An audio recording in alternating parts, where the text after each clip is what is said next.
Dumating na nga pala tong order ko dito sa TikTok na trending tsaka napaka-hygienic na spin mop. Tignan nyo naman, handle pa lang, mukha nang matibay, tsaka yung looks tignan nyo naman.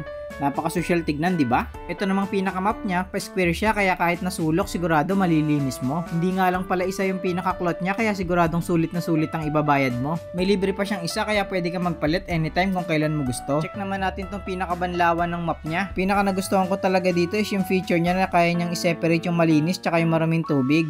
Dito sa butas na to lumalabas yung malinis na tubig, tapos eto namang brush yung magsasala para matanggal yung maruming tubig. Diba napakastig ng feature na yon? Di ka na mapapagod ka babanlaw kapag magmamap ka. Siguradong sisipagin ka na magmap kapag eto yung gamit mo. Subukan naman nating ikabit yung handle niya. Ganito nga lang siya kadali, kahit hindi ka na gumamit ng manual, sigurado makakabit mo to. Itong handle niya guys, masasabi kong matibay talaga kasi solid siya at saka mabigat. Hindi kagaya ng ibang spin mop na magaan kaya mabilis sila mabaluktot o kaya mabali. Pero ito iba, solid talaga siya.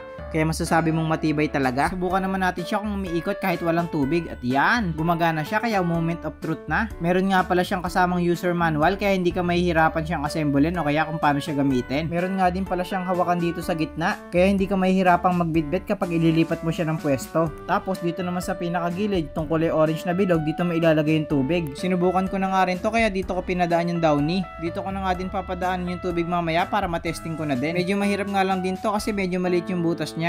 Pero kung ayaw nyo naman matapon yung tubig, pwede nyo naman tanggalin yung pinakasalamin kanina kung saan nakakabit yung brush tsaka yung may mga butas-butas. Doon sigurado hindi matatapon yung tubig. Ito kasi hinayaan na namin may matapon para matesting na agad namin yung mop. O diba linis ka agad, effective talaga tapos napakaganda. Subukan naman natin ngayon habang may toyo yung sahig. Tignan natin kung effective talaga. Medyo napadami pa nga yung lagay namin ng toyo kaya hindi siya kaya ng isang pasada. Sinadya nga pala namin lagyan ng toyo yung sahig kasi malinis yung sahig namin. Hindi natin makikita kung effective talaga siya kung malinis yung pupunasan natin. At ito na nga, matetesting na natin kung magse-separate talaga yung tubig na malinis tsaka madumi kapag ginamit natin siya. Kung mapapansin nyo guys, effective talaga siya kasi tignan nyo yung maruming tubig ay no, napupunta sa gilid, nasasala talaga ng brush.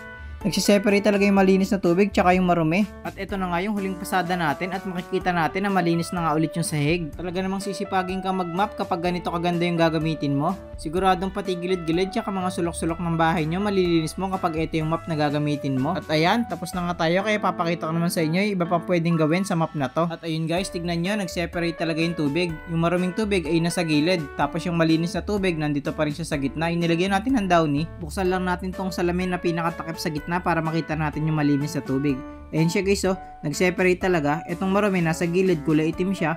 Ito namang malinis nasa gitna, may downy pa rin siya. Kapag itatapon mo naman yung maruming tubig, dito mo lang siyang bubuksan sa pinakailalim, tatanggalin mo lang yung takip niya. Tapos ayan na, tatapon na yung maduming tubig.